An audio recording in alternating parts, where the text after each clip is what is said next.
हाँ तो बच्चों, चलो इस वीडियो में हम बात करेंगे कुछ न्यूमेरिकल्स की। इलेक्ट्रिक फील्ड, इलेक्ट्रोस्टैटिक्स का आपका चैप्टर इलेक्ट्रिक फील्ड, जिसमें हम पढ़ेंगे कुछ यहाँ पर न्यूमेरिकल। तो देखिए न्यूमेरिकल को सबसे पहले पढ़ेंगे हम कुछ नॉर्मल से न्यूमेरिकल पढ़ेंगे, उसके बाद कुछ हम लेवल के भी लेंगे। तो चलिए सबसे पहले पढ़ते हैं कि न्यूमेरिकल कौन सा है और कैसे हम उनको सोल्व करेंगे। तो देखिए आपके पास सबसे पहला न्यूमेरिकल आता है, आपको कह दें कि आपके पास एक धातु का गोला है। जैसे कि आप क्वेश्चन के ऊपर देख पा रहे होंगे, आपको दिया ऊपर क्वेश्चन में कि एक धातु के गोले को एक कूलाम आवेशित करने के लिए, ठीक है, एक कूलाम आवेशित करने के लिए कितने इलेक्ट्रॉन निष्कासित करने होंगे। या फिर आपसे ये भी कह सकता है कि एक कूलाम आवेश में इलेक्ट्रॉनों की संख्या ज्ञात कीजिए। तो एक कूलाम आवेश में इलेक्ट्रॉन की संख्या ज्ञात कीजिए। या फिर आपको कह सकता है कि इसी धातु के गोले को एक कूलाम आवेश से धनावेशित करने में उसमें कितने इलेक्ट्रॉन निष्कासित होंगे। तो चलिए समझिए, यहाँ पर आपके पास जो आवेश है, चार्ज है, उसकी वैल्यू कितनी दी हुई है, 1 कूलाम दी हुई है, ठीक है। और आपको पूछा है यहाँ पर इलेक्ट्रॉनों की संख्या, तो सिंपली हम Q इक्वल्स टू क्या लिख सकते हैं, N लिख सकते हैं, जहां पर N क्या नंबर ऑफ इलेक्ट्रॉन है और E क्या यहाँ पर इलेक्ट्रॉन ऊपर उपस्थित आवेश है। ओके, चलिए तो हमें तो ज्ञात करना है यहाँ पर N की वैल्यू, यानी कितने इलेक्ट्रॉन है। चलिए तो देखिए सिंपली हम इसको N इक्वल्स टू क्या लिख सकते हैं, Q अपॉन E लिख सकते हैं। ओके, चलिए अब आगे देखिए, यहाँ पर N इक्वल्स टू क्या हो जाएगा, Q आपके पास जो चार्ज है वो कितना दे रखा है, 1 कूलाम दे रखा है, तो कितना रख दिया, 1 रख दिया। अपॉन में क्या जाएगा, इलेक्ट्रॉन, इलेक्ट्रॉन का आवेश कितना होता है, 1.6 × 10⁻⁹ ये आवेश होता है, ठीक है। अब इसको आप सरल कीजिए, तो सरल करोगे तो कैसे करोगे, तो n इक्वल्स टू आ जाएगा आपके पास 10⁻⁹ को ऊपर भेज दो, या फिर मैं लिख दूं 10⁻18 ऊपर जाएगी तो प्लस हो जाएगी, उसमें से मैंने एक पावर ले ली है और इस पावर को लिख दिया मैंने इसके साथ, ठीक है। और बटे में कितना हो जाएगा आपका 1.6 × 10 1.6 रह जाएगा। ओके, चलिए सरल कीजिए, तो n इक्वल्स टू यहाँ पर अगर पॉइंट हटाएंगे तो यहाँ पर एक 0 और आ जाएगा। 100 के अंदर आप 16 का भाग लगा दीजिए तो कितना आएगा, 6.25 × 10⁻18 इलेक्ट्रॉन। ये लीजिए, ये आपका क्या आ गया, आंसर आ गया। इतने इलेक्ट्रॉन है 6.25 × 10⁻18। ये तो नॉर्मल सा था कि एक धातु के गोले को कितना आवेशित करें, एक कूलाम आवेशित करने के लिए कितने इलेक्ट्रॉन की आवश्यकता होती है। या फिर आपको कह दें कि एक कूलाम आवेश में इलेक्ट्रॉन की संख्या क्या होगी, तो सिंपली हम नॉर्मली क्वेश्चन से निकाल सकते हैं। ओके, चलिए अब बात करते हैं यहाँ पर दूसरे क्वेश्चन की। तो देखिए दूसरे क्वेश्चन को आपको ऊपर लिखा हुआ दिखाई दे रहा होगा। दूसरा क्वेश्चन क्या है कि किसी वस्तु को इतना आवेशित किया जाता है कि उसके द्रव्यमान में 9.1 नैनोग्राम की वृद्धि हो जाती है, ठीक है। यानी उसके द्रव्यमान में जो परिवर्तन हो रहा है डेल m कितना हो रहा है, 9.1 नैनोग्राम की वृद्धि हो रही है। ये नैनोग्राम में है, तो इसको आप ग्राम में चेंज कीजिए तो आपके पास क्या आ जाएगा, 9.1 × 10⁻, नैनोग्राम के होते हैं -6, ठीक है, किलोग्राम, सॉरी ग्राम कर लो आप, ये ग्राम में कर लो। अगर किलोग्राम में करना चाहो तो किलोग्राम में भी कर लो। तो 9.6, ये यहाँ पर 10⁻9 होती है, ओके 9 होती है, तो ये कितनी आ जाएगी 9.6 × और यहाँ पर ग्राम है तो आप केजी में चेंज करोगे, 1000 का भाग लगाओगे नहीं, 10⁻³ ऊपर ऐड हो जाएगी, तो आप देख सकते हो 10⁻12 किलोग्राम। ये आपके पास क्या आ गया, डेल m आ गया, यानी इतने द्रव्यमान में परिवर्तन हो, ठीक है। चलिए आगे क्या पूछा आपको क्वेश्चन में, 9.1 किलोग्राम की वृद्धि हो जाती है, तो सबसे पहले पूछा आपको कि कितने इलेक्ट्रॉन वस्तु को दिए गए। आपको इलेक्ट्रॉनों की संख्या ज्ञात करनी, यानी n यहाँ पर जो भी है वो ज्ञात करना है, इलेक्ट्रॉन की संख्या क्या होगी, ठीक है। चलिए तो ये तो आपके पास क्या है, ये आपका है कि इतने जो है नैनोग्राम वजन में वृद्धि हुई है, ठीक है। अब देखिए यहाँ पे आगे, यदि बात करूं मैं इलेक्ट्रॉन के मास की, ठीक है, इलेक्ट्रॉन का मास कितना होगा, 9.1 × 10⁻31, इतना ही होता है, कितना होता है 9.1 × 10⁻31, ठीक है। ये क्या होगा, केजी में होगा, तो यार लिख दो केजी के अंदर होगा। चलिए आपको सबसे पहले क्वेश्चन में क्या पूछा है, आपको क्वेश्चन में पूछा है कि आपके पास जो इलेक्ट्रॉन, देखिए क्या पूछा है कि कितने इलेक्ट्रॉन वस्तु को दिए गए, कितने इलेक्ट्रॉन, n का मान ज्ञात करना, कितने इलेक्ट्रॉन दिए गए। तो देखिए आप डेल एम जो आपके वजन में यहाँ पर वृद्धि हुई है वो किस कारण हुई है, इलेक्ट्रॉनों के कारण। इलेक्ट्रॉन दिए हैं आपको कितने यहाँ पर, तो मैं लिख दूँ एन और मास ऑफ इलेक्ट्रॉन, एन इलेक्ट्रॉनों के द्रव्यमान के बराबर, ठीक है। चलिए एन क्या है यहाँ पर, इलेक्ट्रॉनों की संख्या है, तो एन इक्वल्स टू मैं क्या लिख सकता हूँ, एन इक्वल्स टू आप लिख दीजिए del M upon M E, यानी मास ऑफ इलेक्ट्रॉन, ठीक है। चलिए तो मैं सिंपली एन इक्वल्स टू क्या लिख सकता हूँ, डेल एम आपके पास कितना है, डेल एम अभी हमने निकाला है, केजी के अंदर निकाला है, तो कितना आ जाएगा 9.6 इंटू 10 के पावर -12, ठीक है। और यहाँ पर क्या इलेक्ट्रॉन का मास है, और इलेक्ट्रॉन का मास कितना है जो अभी मैंने लिखा है 9.8, ठीक है। 6 है क्या, यहाँ पर 6 कैसे कर दिया, 1 हो गया, यहाँ पर कितना होगा 1 होगा, तो 9.1 और यहाँ गया 9.1 इंटू और 10 की पावर कितनी है -31 है, ठीक है। ये केजी के अंदर ही आएगा, ओके। चलिए आगे आप सरल करोगे तो आपके पास क्या आ जाएगा, n इक्वल्स टू 9.1 से 9.1 कैंसिल हो गया, और आप 10 की पावर -31 को ऊपर ले जाओगे तो ये प्लस की हो जाएगी, तो हमारे पास सिंपली क्या आ जाएगा, 31 में से माइनस कर दो, ये 10 की पावर 19 इलेक्ट्रॉन, इतने इलेक्ट्रॉन आ जाएगी, ठीक है। पहला क्वेश्चन समझ में आएगा। क्वेश्चन में आपको क्या पूछा है, ध्यान दो यहाँ पर आपको क्या है कि कोई भी यहाँ पर वस्तु ऑब्जेक्ट है, उस ऑब्जेक्ट को आवेशित कर रहे हैं, तो आवेशित करने में क्या हो जाता है कि उसमें 9.1 नैनोग्राम में वृद्धि हो जाती है। हमने क्या किया, इसको हम ग्राम में चेंज कर लिया और केजी में भी आप चेंज कर सकते हो। केजी में चेंज क्यों किया है, तो आपको इस फॉर्मूले के अंदर जो इलेक्ट्रॉन का मास आएगा वो केजी में होगा, तो राशि जो वो सेम होनी चाहिए, ठीक है। तो हमें एन याद करना है, हमने यहाँ पर क्या लिख लिया है, इलेक्ट्रॉन का मास लिख लिया है, तो सिंपली होता है 9.1 इंटू 10 की पावर -31, ठीक है। अब यहाँ पर जो वृद्धि हो रही है वो वृद्धि में इसके इक्वल लिख सकते हैं। यहाँ पर आप एन मान ज्ञात करना, आपको एन इलेक्ट्रॉन संख्या तो ज्ञात करनी है, कितने इलेक्ट्रॉन दिए ये वजन बढ़ाने के लिए, वृद्धि करने के लिए, तो हमने एन माने, फॉर्मूला हो गया, वैल्यू पुट कर दीजिए और ये आ गया, ठीक है। चलिए अब आप देखो दूसरे क्वेश्चन में क्या पूछा है, दूसरे क्वेश्चन पूछा है कि आवेश का मान एवं प्रकृति भी ज्ञात करो। यहाँ पर आवेश का मान ज्ञात करना और आवेश की प्रकृति भी ज्ञात करनी है, तो ठीक है। आवेश का मान अभी सिंपली हमने लिखा था, क्या होता है, Q equals to N, Q equals to होता है आपका एन ही होता है, ठीक है। तो यहाँ पर देखिए आपके पास जो है वो ज्ञात कर लीजिए, तो Q इक्वल्स टू एन क्या है, इलेक्ट्रॉनों की संख्या जो अभी हमने निकाली है, कैलकुलेट की है, कितनी आ जाएगी 10 की पावर 9 की आ जाएगी, ओके, इंटू इलेक्ट्रॉन, इलेक्ट्रॉन का आवेश कितना होता है 1.6 इंटू 10 के पावर -90 होता है, ठीक है।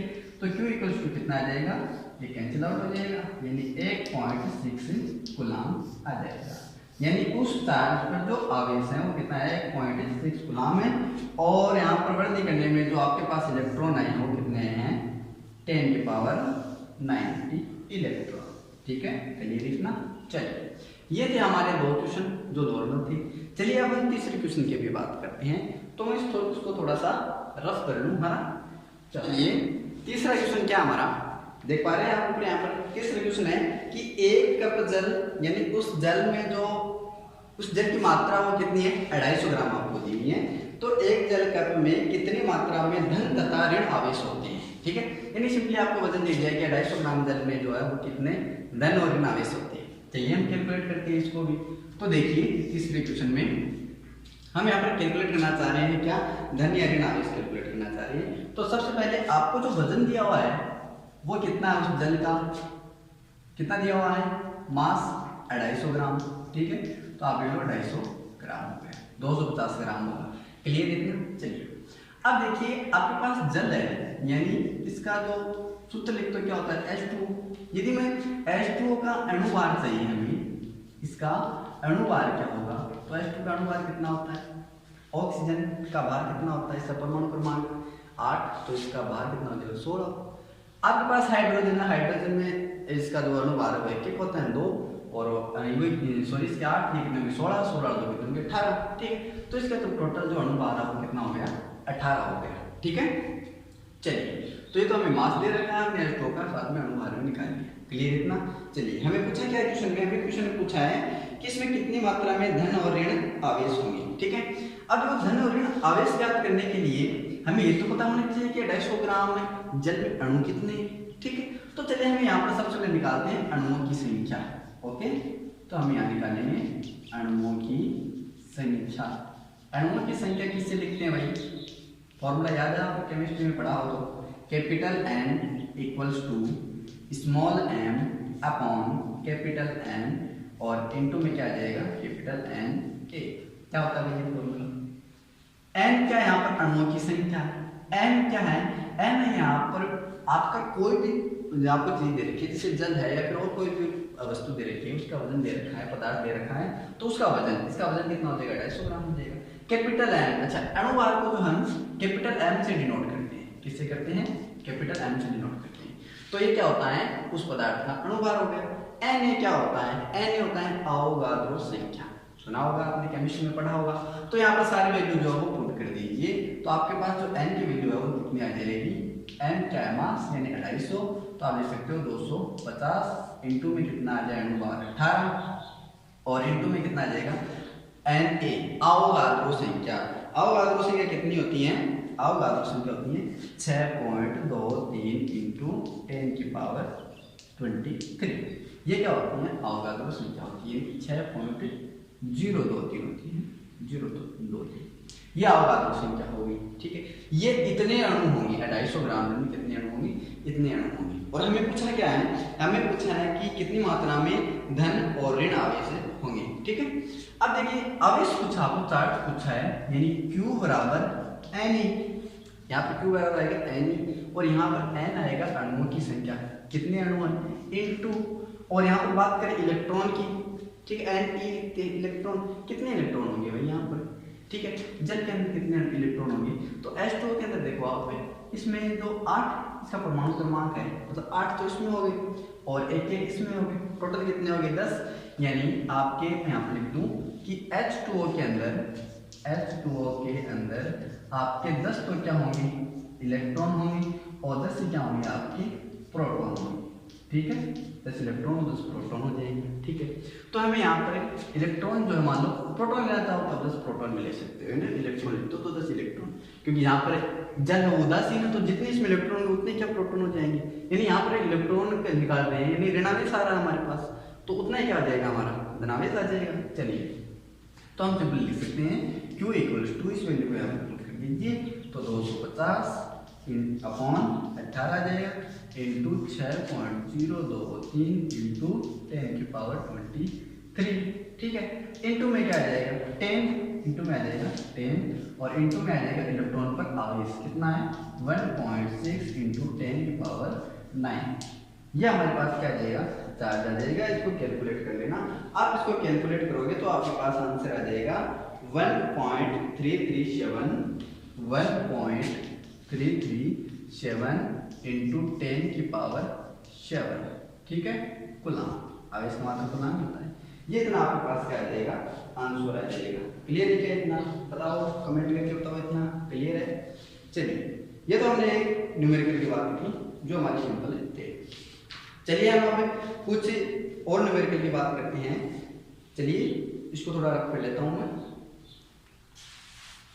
समझ में आया क्या आपके? बताओ, समझ रहा तो कमेंट करके बताओ।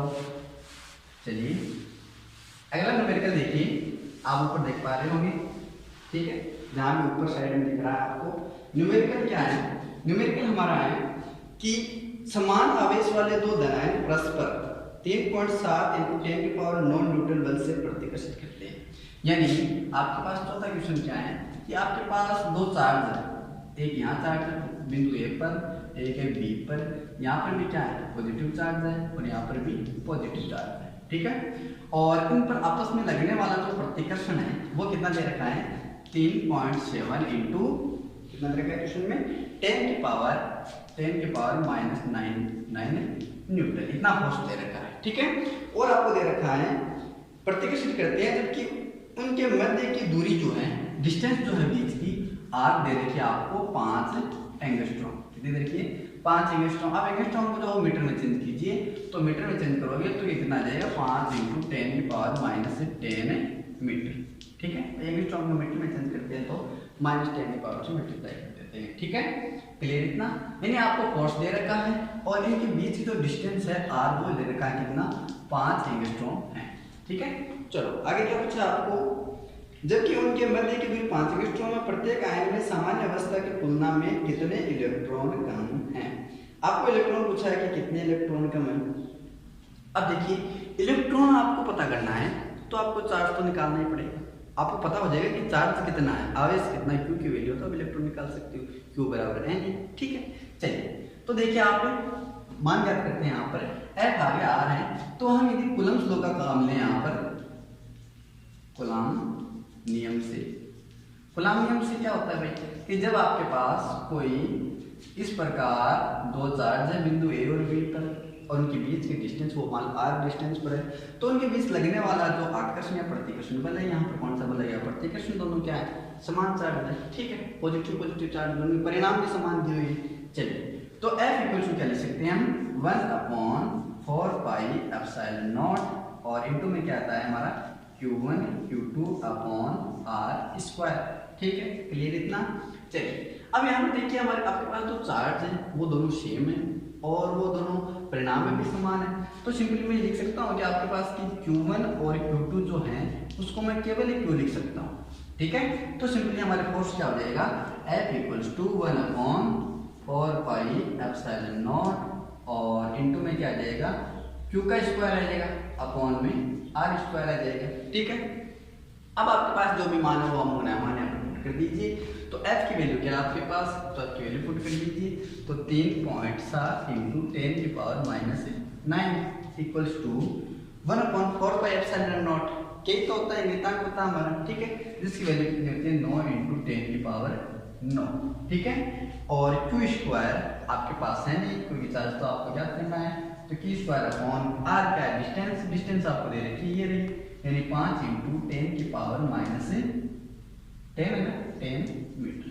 ठीक है, ये आपको दे रखा है, मीटर लगने आवश्यकता नहीं है। ठीक है, ये डिस्टेंस दे रखी है, आपको तो चार्ज ज्ञात करना है, तो चलिए चार्ज मान से ज्ञात कीजिए। तो ये क्या आ गया Q स्क्वायर हटा दूं मैं, डायरेक्ट क्या लगा देता हूँ इधर रूट लगा देता हूँ। ठीक है, ऊपर क्या है 3.7 के ऊपर चला जाएगा भाग में, तो इंटू में क्या कर दूँ 5 कर दूँ। ठीक है, बट्टे में क्या है 9 है। ठीक है, ये सारे का ऊपर चली जाएगी क्या, ठीक है R स्क्वायर है, R स्क्वायर है क्योंकि फॉर्मूले में R स्क्वायर आता है। ठीक है, तो यहाँ पर देखिए ये ऊपर 25 चला जाएगा, ऊपर क्या चला जाएगा 25 चला जाएगा। ठीक है, अब लोग कैलकुलेट कीजिए, ये 10 की पावर स्क्वायर यानी -20 घात होगी। ठीक है, और ये भी यहाँ पर क्या है गुणा में भाग में जाएगी, तो ऊपर जाएगी ये भी माइनस में हो जाएगी, ये भी माइनस में, मतलब 20 हो गई 9 9 18 ये हो गई, 20 से 18 कितनी 38। ठीक है, तो यहाँ पर आप क्या हो जाएगी और इंटू में क्या आ जाएगा ऊपर 10 की पावर -30 है। ठीक है, ये आपके पास आ जाएगा, कैलकुलेट कर लीजिए इक्वल्स टू यहाँ पर 25 का क्या होगा 5 होगा। ठीक है, 3 9 का क्या होगा 3 होगा, या फिर गुणा लिख सकते हो आपके 3.7 का क्या होता है 1.92 होता है लगभग अप्रोक्सीमेट।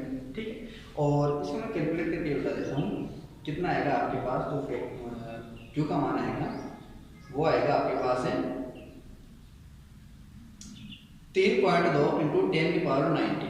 ठीक है, कितना आएगा Q इक्वल्स टू 3.9 इंटू 10 की पावर -90 कूलम्ब। ठीक, और यहाँ पर भी ये आपके पास जो रूट के अंदर है वो भी कैलकुलेट होगा, तो आप रूट के अंदर लिख सकते हो यहाँ से 10 की पावर -38 है। ठीक, जब इसको कैलकुलेट करोगे तो आपके पास आ जाएगा चार्ज 3.9 इंटू 10 की पावर -90 कूलम्ब।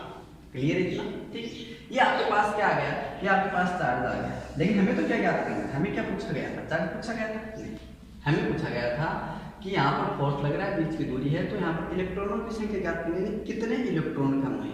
ठीक है, तो हम सिंपली फॉर्मूला क्या लिखते हैं Q इक्वल्स टू n लिखते हैं। ठीक है, अब आपके पास n ज्ञात करना है क्या, तो n ज्ञात कर लीजिए, तो n इक्वल्स टू क्या हो जाएगा Q अपॉन E, तो n इक्वल्स टू Q की वैल्यू आपके पास अभी हमने निकाली है, तो 3.9 इंटू 10 की पावर 90 अपॉन इलेक्ट्रॉन का कितना होता है 1.6 इंटू 10 की पावर 90। ठीक है, तो ये क्या हो गई कट गए, आपके पास जो n बचा है यानी इलेक्ट्रॉन की संख्या नीचे 3.9 में 1.6 का भाग दे तो कितना बचा 3 बचेगा, 2 बचेगा, लगभग 2 बचे साइड। ठीक है, आंसर चेक लेना, 3.9 के अंदर 1.6 भाग लगा दो 2 बचे। ठीक है, तो कितने इलेक्ट्रॉन आया आपके पास है 2 इलेक्ट्रॉन हमें आ गए। ठीक है, क्लियर हुआ? ये कूलम्ब की नियम पर आधारित हमारे क्वेश्चन था इलेक्ट्रोस्टैटिक्स के अंदर। तो चलिए ये हमारा अगला हो गया ये क्वेश्चन। चलिए ठीक है, चलो आपको कराते हैं बहुत ही मोस्ट इम्पॉर्टेंट क्वेश्चन। ठीक है, शानदार। तो चलिए उस क्वेश्चन को जरा गौर से देखिए। आपको जो क्वेश्चन आते हैं वो क्वेश्चन देख लीजिए, वरना आप ये क्वेश्चन जो नहीं आते हैं उनको आप स्किप करके भी देख सकते हैं। ठीक है, चलिए इसको मैंने रद्द कर दिया है। तो एक क्वेश्चन देखिए, क्वेश्चन आपको दिखाई दे रहा होगा। तो 4 हो गए, 5वां देखिए हमारा क्वेश्चन है आपके पास है कि 2 छोटे बिंदुवत गोले प्रत्येक का द्रव्यमान 200 ग्राम है, एक उभयनिष्ठ बिंदु से 2 कुचालक धागों जिनकी प्रत्येक की लंबाई 40 सेंटीमीटर है द्वारा लटकाए गए हैं।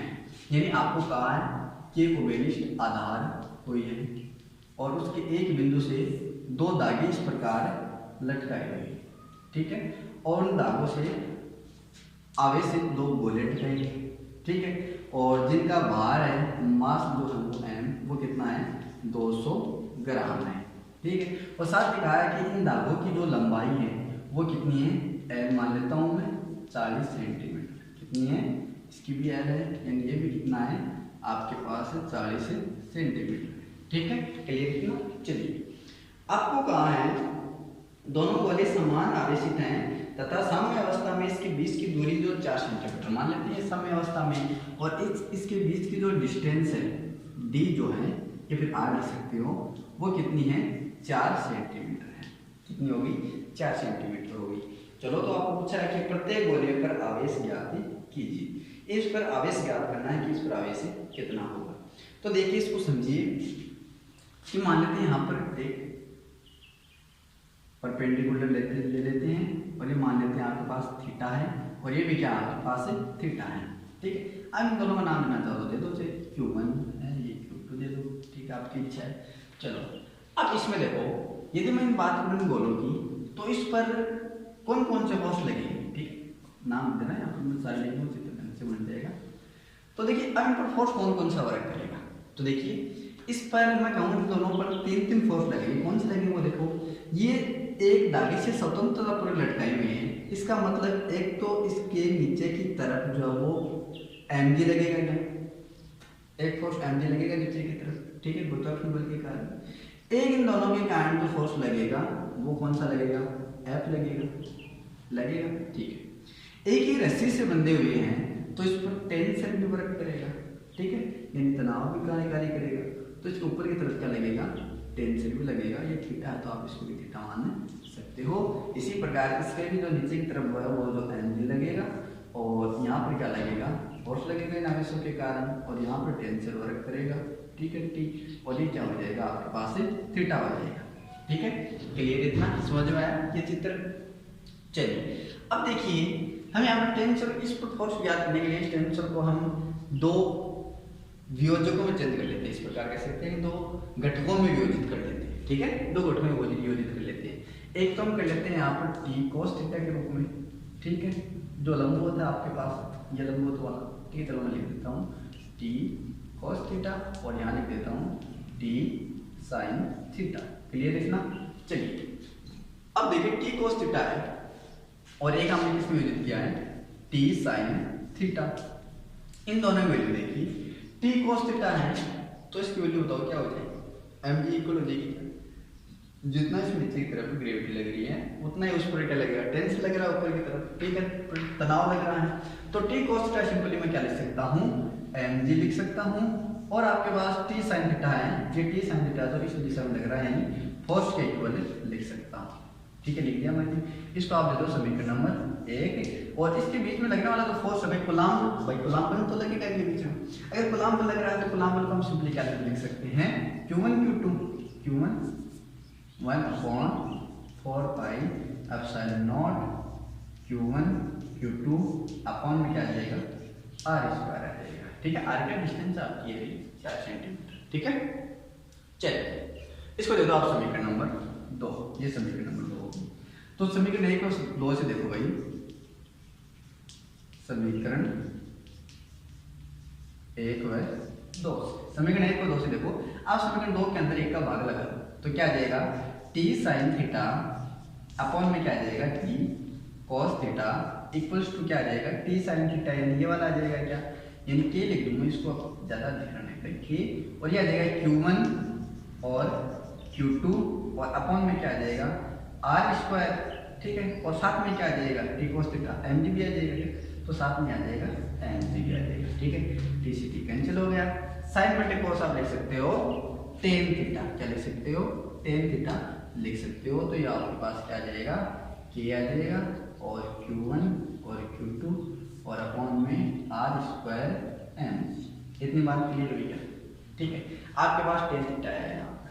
अब देखिए टेन थीटा है, मैं ये लिख सकता हूँ क्या कि आपके पास जो टेन थीटा है, टेन थीटा वो लगभग बराबर होगा साइन थीटा की। क्यों होगा भाई लगभग बराबर, ये टेन थीटा वो साइन थीटा के बराबर क्यों होगा, तो इसका रीजन ये है कि आपके पास जो ये आर वाली डिस्टेंस है वो इस एल डिस्टेंस की तुलना में बहुत ही कम है, क्योंकि ये तो 40 सेंटीमीटर ये 4 सेंटीमीटर, ठीक। तो आप ये लिख सकते हो कि आपके पास जो आर है, ठीक है, वो लेस देन एल लिख सकते हो कि आर एल की तुलना में आर जो है वो बहुत ही कम है, ठीक है।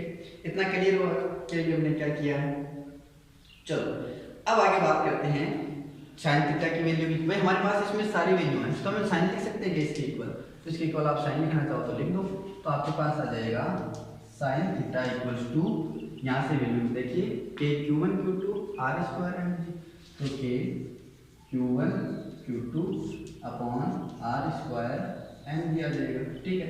साइन थीटा इक्वल है आपके पास जो है वो के की वैल्यू है और दोनों चार्ज जो है वो समान है, दोनों चार्ज की भी वैल्यू आपके पास है, समझ गए क्या, ठीक है। दोनों चार्ज तो समान ही आपके चार्ज में समान की वैल्यू दे रखी है। चलो आपके पास साइन थीटा की वैल्यू होती है, तो आप साइन थीटा की वैल्यू रखिए यहाँ पर। देखिए साइन थीटा की वैल्यू क्या लिख सकते हैं हम, इस वाले ट्रायंगल में देख ली, क्वेश्चन वाले में देख लिए यहाँ पर, तो इसको लिख सकते हैं, इसको क्या लिख सकते हैं, ये वाली आर यानी आधार हो गया, आधार बटे कर्म हो जाएगा, बेस बटे हाइपोटेन्यूज हो जाएगा, तो हम सिंपली लिख सकते हैं ये आर आदि हो जाएगी, पूरी आर है तो ये कितनी हो जाएगी r/2, ठीक है। तो आप लिख सकते हैं इसको r/2 अपॉन में ये दूरी आ जाएगी एल आ जाएगी, यानी आपके पास r/2 लिखोगे, r कितनी है 4 सेंटीमीटर, 4/2 यानी 2, l कितनी है 40 है, 2/40 कितनी है आप बताओ, साइन थीटा बराबर आ जाएगा आपके पास 2/40 यानी 1/20, क्लियर है। चलिए आप सारे मान यहाँ पर रख दीजिए, ठीक है। आपको क्या चाहिए क्वेश्चन के अंदर, आपको क्या पूछा है, क्वेश्चन को देखिए वापस, क्वेश्चन ने पूछा आपको कि प्रत्येक गोले पर आवेश ज्ञात करना है, यानी आपको Q की वैल्यू पुट करनी है, सॉरी मान ज्ञात करना है कि Q की वैल्यू क्या होगी, ठीक है।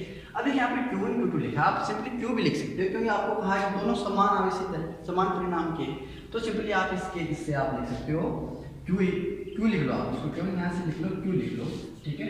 ये आ जाएगा आपके पास Q², तो आप simply Q² Q equal to लिख सकते हो, स्क्वायर हटाओगे तो रूट आ जाएगा, और यहाँ से आप मान जो सारे लिख दो, इधर क्या है साइन थीटा, तो ये आ जाएगा साइन थीटा, और ये ऊपर चले जाएगा यानी r² और mg, और अपॉन में क्या आ जाएगा k आ जाएगा, ठीक है। वैल्यू पुट कर दीजिए आप, k equals to sine theta की वैल्यू आपके पास है 1/20, तो अंडर रूट 1/20, ठीक है, इंटू r², r कितने आपके पास 4 है, 4 का स्क्वायर 16 हो गया, ठीक है, और इंटू में क्या आ जाएगा m द्रव्यमान कितना है इनका 250 ग्राम है, तो 250 ग्राम है। g क्या है यहाँ पर ग्रेविटी, गुरुत्वाकर्षण, g का मान कितना था, सिंपली तो हम 9.8 लेते हैं, ठीक है, लेकिन आप यहाँ पर 10 ले लेते, ठीक है, लगभग क्वेश्चन में 10 ले लेते हैं, 9.8 को ये लीजिए 10 ले लिया, ठीक है, और बटे में क्या आ जाएगा k की वैल्यू, क्या होता है 9 × 10⁻9, ठीक है, क्लियर इतना। चलिए इस वैल्यू को आप कैलकुलेट करोगे, ठीक है, इस वैल्यू को आप कैलकुलेट करोगे तो आपके पास आ जाएगा 4/3 10⁻⁻7 कूलम, ठीक है। इस वैल्यू को आप कैलकुलेट कर लेना, तो आपके पास ये चीजें आ जाएगी, ठीक है, तो ये आपके पास क्या आ जाएगा 4 आ जाएगा, इसको कैलकुलेट कर लेना, ठीक है। तो ये हमने आज वीडियो में बात की है, 5 कुछ न्यूमेरिकल्स किए हैं, ठीक है। आप कमेंट करके बताइए, आपको इलेक्ट्रोस्टैटिक्स से संबंधित हम और भी न्यूमेरिकल कर लेंगे जो अच्छे हैं। तो हमने कुछ नॉर्मल क्वेश्चन के बारे में, और ये क्वेश्चन है वो बहुत ही अच्छा है, न्यूमेरिकल भी है, चलिए फिलहाल के आज की वीडियो में इतना ही, मिलते हैं नेक्स्ट वीडियो में, तब तक के लिए टेक केयर।